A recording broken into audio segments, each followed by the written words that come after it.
Jay and Laura Lofoon coming to you from our new studio, which we just absolutely love. But we're here to answer your questions about marriage and relationships. So what's today's question Today's there, honey? question is one that almost 50% of our population has to deal with, and it's on blending families.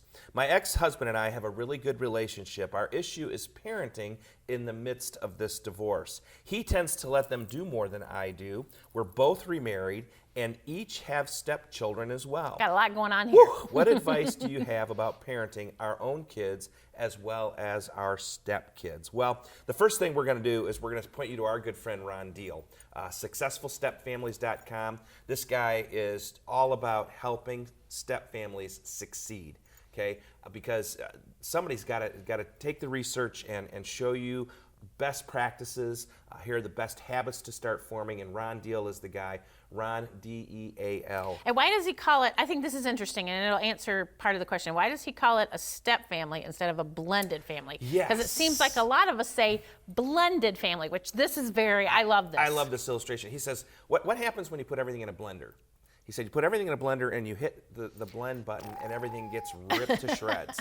He said, that's a terrible illustration. He likes to call you crock-pot families. And what a crock-pot family does is we all sit in here, and over time, over a long period of time, all of the juices blend together. And so that really is a great illustration. And if you're newly remarried and you're new in this, understand you have got a long time and you have to be patient. Mm-hmm. You've fallen in love, you've remarried, but it's going to take your kids, and it really is. I love that crock-pot illustration because I do a lot of crock-pot meals, and it cooks for 8 hours in the day on low and everything. You want it to do that so it blends all your flavors together. And so as you think about your step family and in your remarriage, understand this. You and your remarried spouse, you and your new spouse, fell in love. You got married. But you know what? You need to give your kids time to fall in love. Give them time to begin to relate to each other. If you have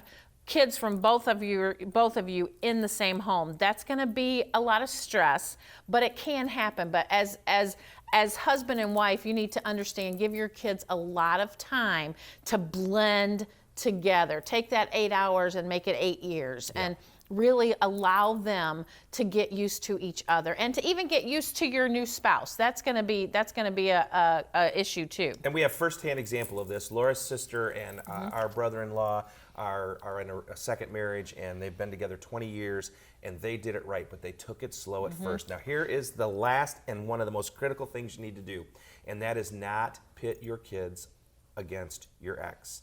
No matter how messy the divorce, no matter how rotten that person is, they may be your ex, but they're not your kid's ex. They're still your kid's parent. They're still your kid's parent, and you need to let them love that parent, let them interact with that parent, and not talk negatively about that parent. And we know it's hard. It's probably very hard, but you know, if you need to vent, then vent to each other, not in front of your kids. Right. Vent to a friend, vent to a pastor or a counselor, but don't vent in front of your kids, because it is still your child's parent. And you need to try and keep that relationship as strong as possible. So great question. We hope we've pointed you in the right direction. Go see Ron Deal online.